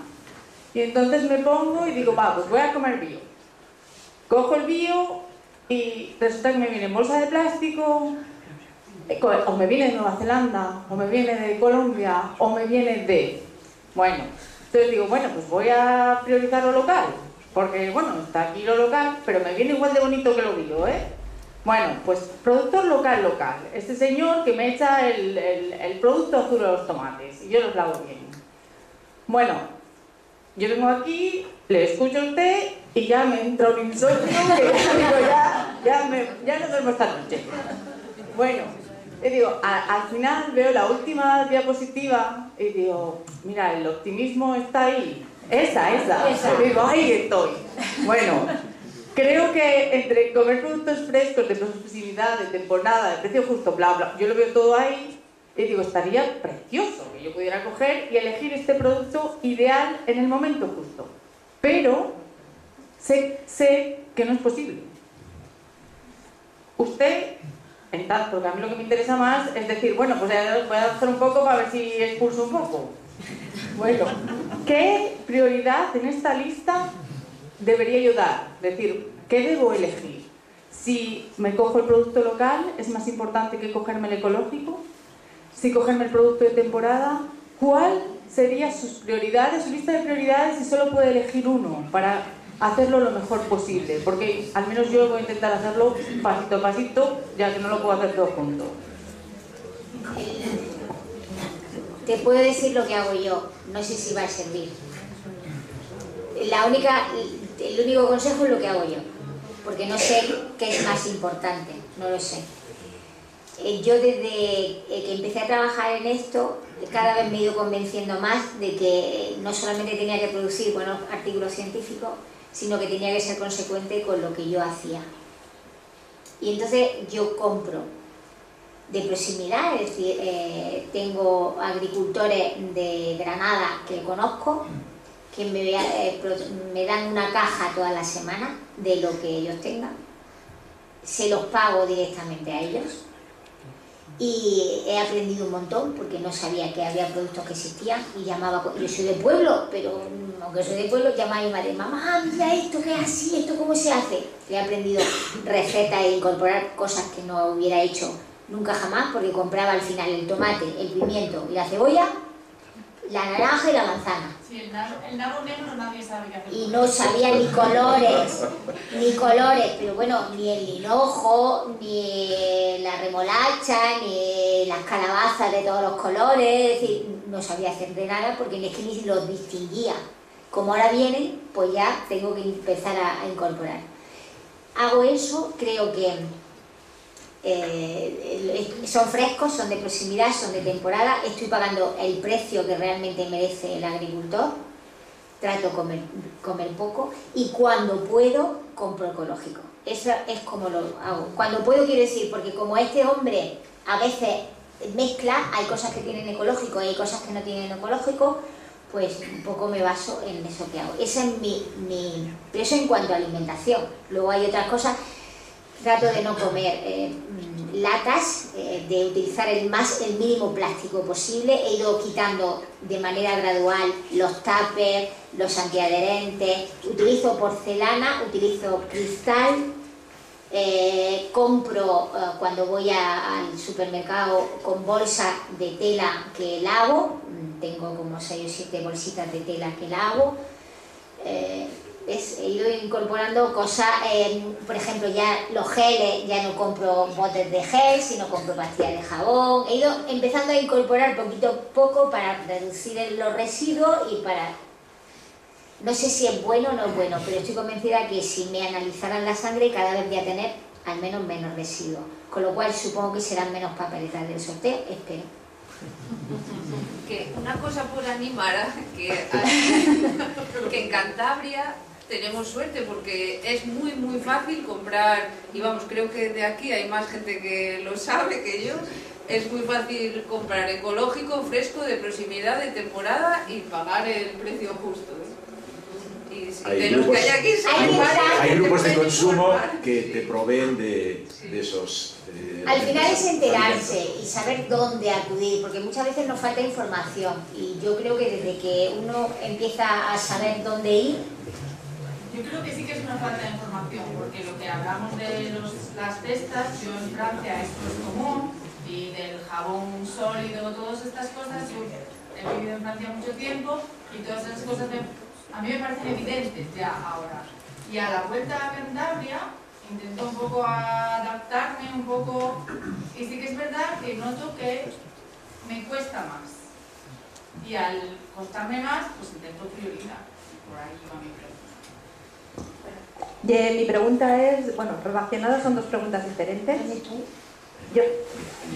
Ah, sí, perdona, que no te veía.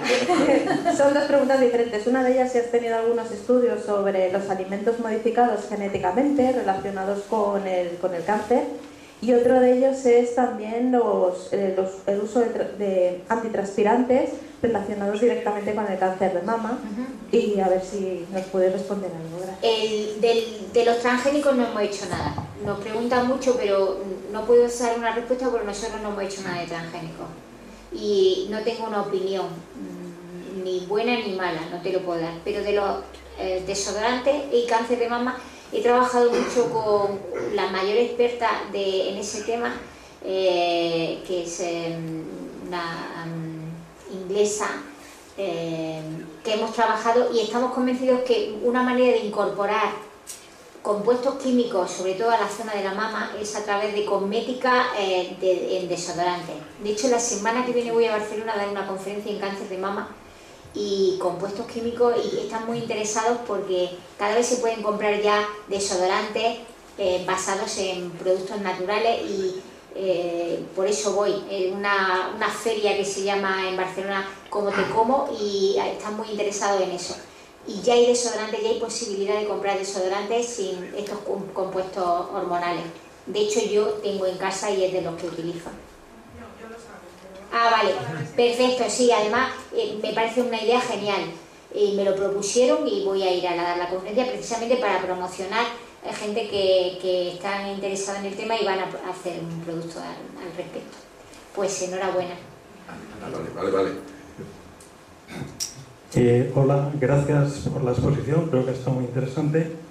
Te quería preguntar, aunque el enfoque de la charla que has dado es sobre alimentación, quería preguntarte si puedes apuntar algunas pinceladas sobre contaminantes con los que vivimos, sobre todo en entornos urbanos, y que tienen un efecto demoledor sobre la salud también, como pueden ser los monóxidos, los dióxidos de carbono o los ozonos. ¿Puedes dar alguna pincelada para familiarizarnos?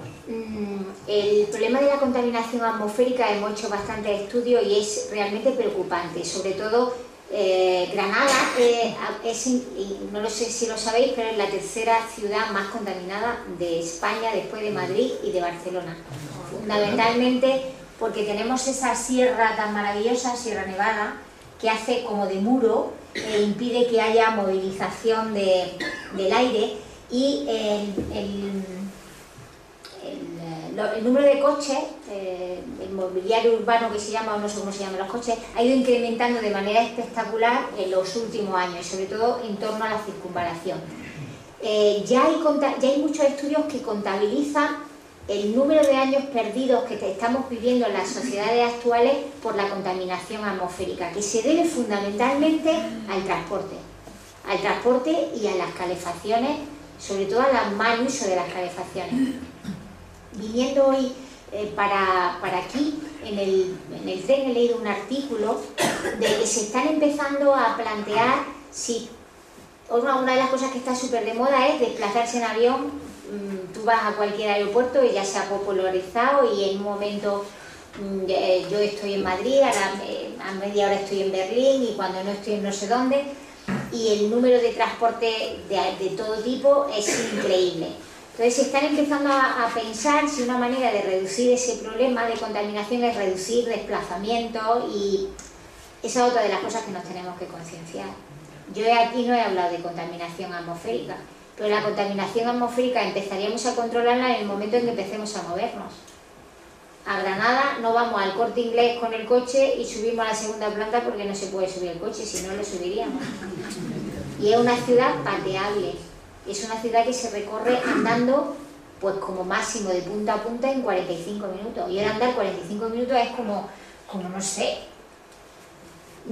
El desarrollo cognitivo de niños que van al colegio andando es 1000 veces mayor que el que lo llevan sus padres al colegio, y ahora todos los padres llevamos al niño y lo recogemos al niño, y ya hemos creado como una serie de hábitos de movimiento nada saludables, que son los que están contribuyendo a tener ciudades cada vez más contaminadas. Y luego en un momento donde no llueve, donde el clima está cambiando, eso es un problema que además es fácilmente solucionable si empezamos a reducir y a optimizar la forma en la que nos movemos. Pero por supuesto que es un problema. Mucho mejor los pueblos que las ciudades. Bueno, buenas noches, ha sido un placer, un gustazo escucharte.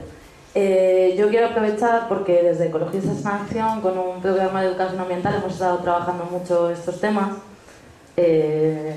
Entonces, también para responder algunas de las dudas que han surgido, yo invito a todo el mundo, hay un programa reciente del Bosque Habitado de Radio 3, que lo podéis descargar, donde habla Gustavo Dut, y justo habla de cómo la agroecología no solamente es una realidad, sino que además cuando apostamos por productos agroecológicos, estamos apostando por nuestra salud, estamos haciendo una inversión en biodiversidad, estamos haciendo una inversión en sumideros de carbono, pero todo ese valor añadido que tienen esos productos no se valora porque haya personas que no les interesa que eso se valore, ¿no?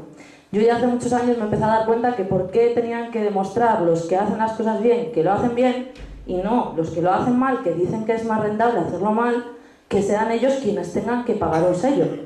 Esa sería la lógica. Obviamente no nos rige la lógica porque nos rige el sentido del dinero, pero aquí va la parte de la invitación a que nosotros cada día financiamos a un tipo de personas u otras. En Cantabria es cierto que la verdad que es una gozada, porque tenemos un montón de grupos de consumo. Si no tenéis tiempo, tenemos a Efecto Ecológico, que nos lo pone mucho más fácil, tenemos muchas tiendas a granel, de gente además muy bonita, que es que encima estamos invirtiendo en ese tipo de personas con buen fondo y no con una oscuridad que nos lleva al abismo. Aparte, hay pues mucha gente que hace cosmética natural, que además es que también eso, llevada por gente bonita. Yo hago una invitación que si alguien quiere y tiene dudas, que nos puede contactar y que le podemos pasar todos esos contactos, que aparte desde la asociación hemos hecho también la recuperación de la etnobotánica. Tenemos un montón de plantas silvestres que nos nutren mucho más, porque yo te quiero lanzar una pregunta. Si habéis estado trabajando o conocéis un poco el tema de la trofobiosis, de cómo la alimentación ahora mismo ya no nos nutre, porque si en el suelo no están los minerales, la planta no los está absorbiendo, nosotros por lo tanto tampoco, ¿no? nuestro foco son las personas, es tratar salud fundamentalmente, y ecología no hacemos, estamos en contacto con grupos de ecología, pero no son estudios que hacemos en el laboratorio. Bueno, pues hago una invitación a que la gente busque sobre la trofobiosis, porque bueno, va asociado, es que al final es esos pequeños círculos que si empezamos a cambiar no sabemos el impacto tan grande que puede tener en positivo. Así que si quieren sumarse a nuestro proyecto de Siempre la Vida, lanzo campaña de invitación. Muchas gracias.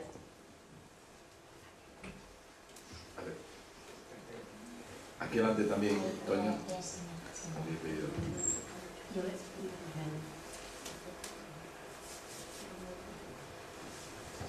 Bueno, lo primero le quería dar también las gracias, porque me ha encantado lo que nos está diciendo.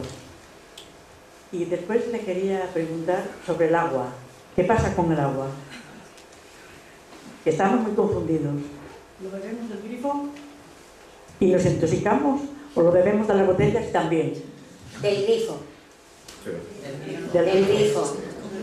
Y si no estás segura de que el agua del grifo esté bien, o porque sabe mal, o porque, pida a su ayuntamiento que eso se modifique, porque usted está pagando y tiene derecho a que le den buena calidad por lo que está pagando. Simplemente eso. Y si tiene mucha cal, porque a lo mejor es dura, que no sé cómo es el agua de aquí, pues uno pone un poco de un filtro para eso, pero el agua del grifo que pagamos es el agua que deberíamos de consumir en todos los sitios, y olvidarnos del agua de botella. Espera un poquito nada más, digo que son las 9:30, digo que vamos a ponernos un tope, vas a hablar, pero no digo para ser conscientes de que 2 horas está bien, daría 1 o 2 palabras más, por lo luego, hay tiempo. Sí, no, quería, como sí que vas a hablar tú, pero antes del siguiente, que 1 o 2 palabras más y nos despedimos. Venga, gracias. No, simplemente comentar que para mí es importante, yo soy educadora, y para mí es importante educar en la escuela, en el instituto. En este caso soy profesora de peluquería. Y bueno, pues estaba escuchando a Nicolás Olea hace unos 10 días, la escucha a usted. Viene la semana que viene a Cantabria, no sé dónde viene. Viene el jueves a las exposiciones con un tema de la enfermería o algo así. Ha hecho un libro precioso Libre que de tóxicos. ha resumido el trabajo que llevamos haciendo 25 años o 30 años, y sé que viene la semana que viene. Sí, el jueves el 28. ¿En dónde? En las exposiciones, me parece, con un tema de enfermería, y va a dar unos premios, y luego él va a dar una charla sobre el libre de tóxicos, del libro que él ha escrito. ¿En qué sitio, tío, para que lo sepa? Me parece que en Santander, en el espacio de exposiciones. Vale, muchas gracias. Si no me equivoco, lo miro luego. Sí. Bueno, pues yo desde mi punto de... Bueno, desde que yo veo que mis alumnos no tienen conocimiento de todo esto, pues insto a que por lo menos en los institutos, por lo menos haya charlas, no solamente de comida ecológica, sino también de productos de belleza, productos que nos ponemos en el cuerpo, en la ropa, el agua, todo eso, ¿no? Un poco yo creo que desde la educación también tenemos que educar a nuestros futuros universitarios o futuras personas, ¿no? Porque creo que los adolescentes están muy perdidos en esto y no tienen ni idea, ¿no? Entonces es una manera de que, bueno, ¿cómo podemos? Aquí somos unos cuantos, pero esto se tenía que trasladar, esta información, a mucha más gente, que llegue más, ¿no? Para poder también protestar y poder, por lo menos, decir a las autoridades, oye, esto no lo quiero, ¿no? Cambia este sistema. Creo que ¿no? Desde la educación también, ¿no? Mira, dos anécdotas a ese respecto.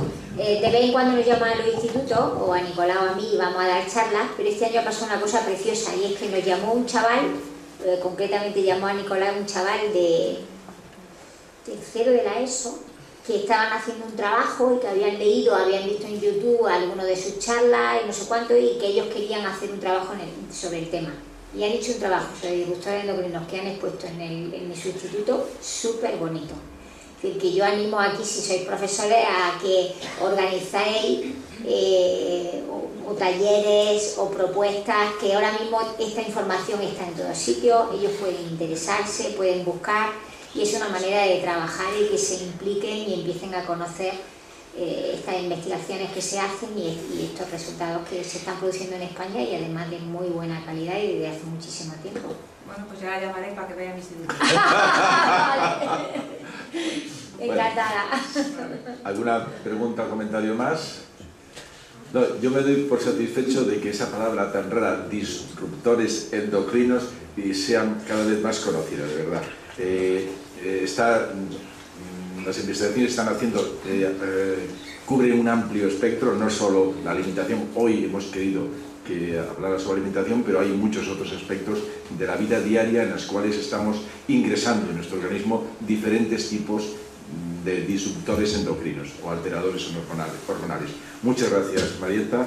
De verdad, un placer.